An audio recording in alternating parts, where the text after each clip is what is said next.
आज मैं आप लोगों को आपके किताब हिंदी का प्रथम चैप्टर पहला भाग जिसका शीर्षक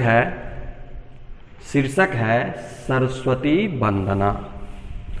क्या बच्चे आप बता सकते हैं कि विद्या की देवी कौन होती है? विद्या की देवी सरस्वती होती है।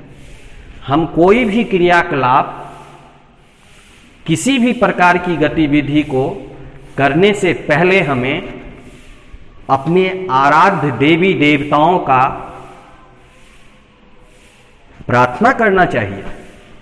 खास करके हम सभी जिस स्टेज से गुजर रहे हैं, खास करके आप लोगों का जो जीवन है वह विद्यार्थियों का है, और विद्यार्थी का शाब्दिक अर्थ होता है विद्या जोर अर्थी, अर्थात विद्या को ग्रहण करने वाला। तो आप तो विद्यार्थी हैं, इसलिए आपको चाहिए कि विद्या अध्ययन करने से पूर्व हमें सरस्वती वंदना करना चाहिए।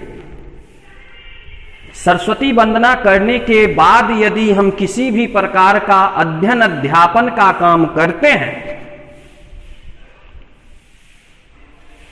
तो हमें उसमें सफलताएं हासिल होगी। इसलिए आपके क्लास में पहला चैप्टर ही दिया गया है सरस्वती वंदना, जिसके रचनाकार सूर्यकांत त्रिपाठी निराला जी हैं। वो आप लोगों को अपने कविताओं के माध्यम से आप लोगों में सीख देने का काम कर रहे हैं, आप लोगों को समझाने का काम कर रहे हैं। उनका मानना है कि सरस्वती वंदना जो है वह हमें किसी भी प्रकार के अध्ययन अध्यापन का कार्य शुरू करने से पहले हमें विद्या की देवी का स्मरण करना चाहिए। प्रस्तुत कविता सरस्वती वंदना शीर्षक के रचनाकार महाकवि सूर्यकांत त्रिपाठी निराला द्वारा रचित है। अब तो आप समझ गए कि इस कविता के रचनाकार कौन है। आपकी कविता का शीर्षक क्या है। अब इस कविता का प्रमुख भाव क्या है, इसका भावार्थ क्या है, उसके बारे में जानकारी लेनी है। तो राम नरेश त्रिपाठी जी जो ये सरस्वती वंदना शीर्षक की रचना किए हैं उसका भावार्थ में बताए हैं कि विद्या की देवी सरस्वती हमारे अज्ञान रूपी, हमें जो ज्ञान नहीं है, हमें ज्ञान का अभाव है, उसे ही हम कहते हैं अज्ञान। अज्ञान रूपी अंधकार को दूर करती है। तो हमें अज्ञान रूपी अंधकार को दूर करने का काम कौन करती है? तो आपको मालूम होना चाहिए कि हमारे अंदर अज्ञानता रूपी अंधकार को दूर करने का काम विद्या की देवी सरस्वती ही करती है। कवि कहना चाहते हैं कि हे मां, देखिए इतने महान होते हुए भी महान कवि सूर्यकांत त्रिपाठी निराला जी कहते हैं, तो हमें क्यों नहीं कहना चाहिए? हमें भी कहना चाहिए, वो हमें सीखनी है। कहते हैं कि हे मां हमें वरदान दीजिए। क्या दीजिए? वरदान दीजिए। हम सबों में ज्ञान रूपी अमृत मंत्र भर दीजिए। हम सबों में ज्ञान रूपी अमृत भर दीजिए। हे मां हमारे हृदय में अंधकार की जगह प्रकाश जगमगा दीजिए।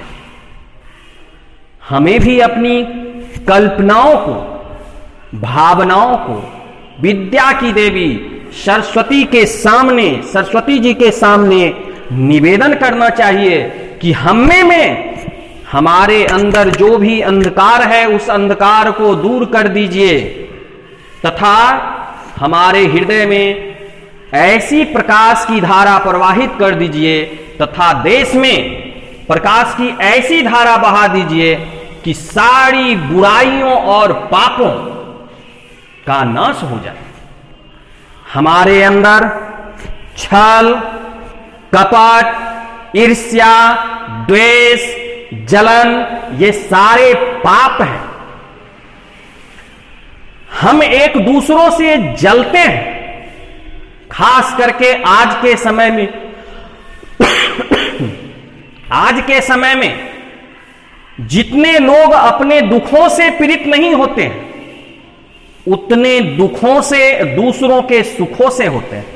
हमें वैसी भावनाओं का उजागर हमारे हृदय के अंदर न हो, ऐसी प्रार्थना हमें अपनी आराध्य देवी सरस्वती जी से करना चाहिए। हमारे देश में सारी जड़ता को भंग कर दे। हमारे देश के अंदर जितने भी जलन की भावना है, ईर्ष्या है, द्वेष है, परमार्थ की भावना है, स्वार्थ रहित भावना है, उस सारी भावनाओं को समाप्त कर और देश में नई गति, लय, ताल, स्वर दीजिए, क्योंकि आप तो स्वर की भी देवी हैं। आप सब कुछ देने वाली हैं, इसलिए आप मेरे अंदर वो सारी बुरी आदत, बुरी भावना, ईर्ष्या, द्वेष, जलन जैसी जड़ता की जो भावना है उसको समाप्त कर दीजिए और हम सभी लोगों में नई गति, नया लय, ताल, स्वर दीजिए। पृथ्वी को नई गति दीजिए, पक्षियों में नया स्वर दीजिए, ताकि मैं अपने देश, अपने समाज, अपने देश, अपने राज्य और अपने परिवारों का नाम ऊंचा कर सकूं, अपने विद्यालयों का नाम ऊंचा कर सकूं।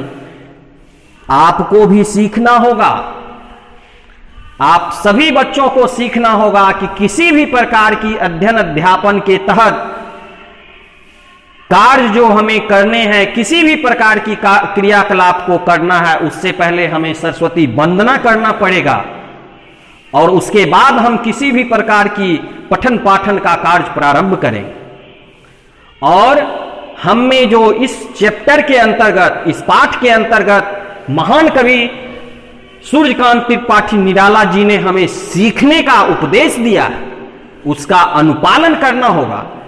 पढ़ने से नहीं होता है, हमें उसे अपने जीवन में उतारने से होता है। इसलिए हमारे अंदर किसी भी प्रकार की कुरीतियां हैं, द्वेष जलन की भावना है, हम अपने आराध्य देवियों से प्रार्थना करेंगे कि हे देवी, हम में जो अंधकार रूपी, अज्ञान रूपी जो अंधकार है उसको समाप्त कर दीजिए और ज्ञान रूपी प्रकाश जो है वह हमारे हृदय के अंदर ऐसे ज्योतिर्मय कर दीजिए, ऐसे जगमगा दीजिए कि हमारा देश हर हमेशा उन्नति की शिखर की ओर बढ़ता रहे। इसी के साथ ये चैप्टर समाप्त होता है।